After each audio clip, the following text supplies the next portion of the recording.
Journeys of Love and More Love is trying to, in a certain way, amplify and revisit the moments of having dinners. Whilst breaking bread, that becomes a great moment to listen to other people's stories and tell your own stories. And it's like, okay, let's use the metaphor of food where you have familiarity with certain tastes, but yet what are the nuances that can be different? Parents sacrifice for children. It's a built-in factor. Mine did. They migrated to Pakistan to find a better future for us. Whether they found it or not, who's to tell? My dad used to have his moments of regret, and he'd say that had I stayed in India, things would have been so much better. Moti Roti was formed such a long time ago, in fact, and the point of connectivity was really to do with making work that subverts the reality and that allowed a space for others to step into the work. So we started creating things that had the populist element to them and ways in which people could feel welcome. The joy and the challenge of creating Journeys of Love and More Love for myself and for Moti Roti is that everywhere we go, I want to kind of present and reflect that particular city back into the work.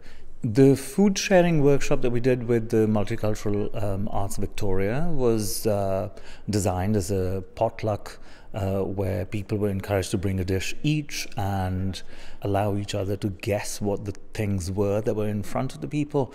But we had this great gathering in what I'd call a really beautiful event where people brought the food, they talked about what they had brought, and there were aspects of surprise where somebody had you kind of look at a face and you don't quite know what lies behind that facade. What I'd like to do is each of you to be filmed very, very quickly with me, in which you'd be telling your name to the camera and saying where your journeys are from and what is the dish that you have brought.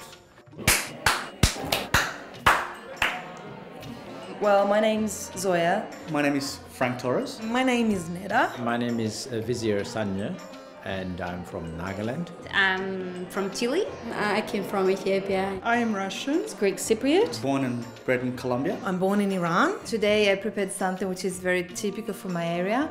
It's called frico. Pasta fagioli. A dish called pasticcio. A northern Brazilian dish called muqueca de peixe.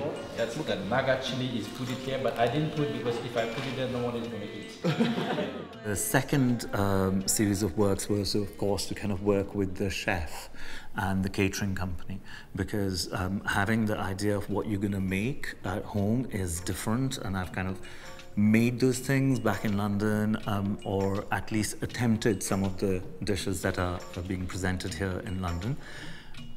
But the food ingredients are not the same, and thank God it's not like Starbucks that you kind of walk in and go, this is the coffee I want and this is what you'll get. For love nor money, we could not really get hold of bananas and plantain over here. Likewise, there's some of the ingredients that I'm not familiar with. So as in any kind of collaborative process, you rely on the gift of the other, you rely on the specialism of the other person who's there.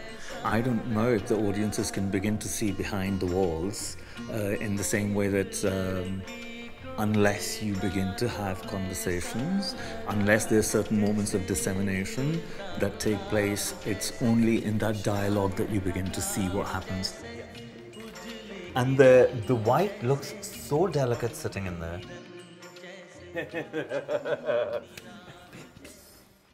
Mexicans thought I was Iranian.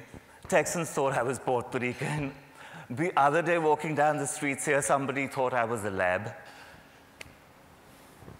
Through all my travels, the work continues to explore notions of exoticism and foreignness. Being Indian and then migrating to Pakistan, we were never recognized as either. So you were always, depending on who was describing or who was pointing the fingers towards you, I always felt an outsider. So whether that was the nationality or whether that was the sexuality issues, my own sort of cultural displacement has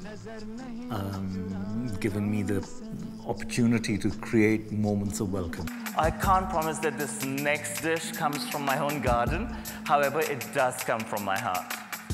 Please enjoy it. The idea of inclusion is very simple for me. I mean, we all want to love and we all want to receive love. And for any welcome, for any kind of moment where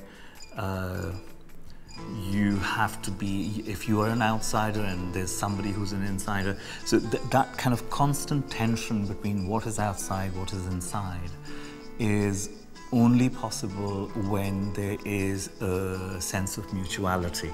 And I think welcome tends to kind of create that mutuality. Even if there isn't a complete balance, at least one begins to address the differences.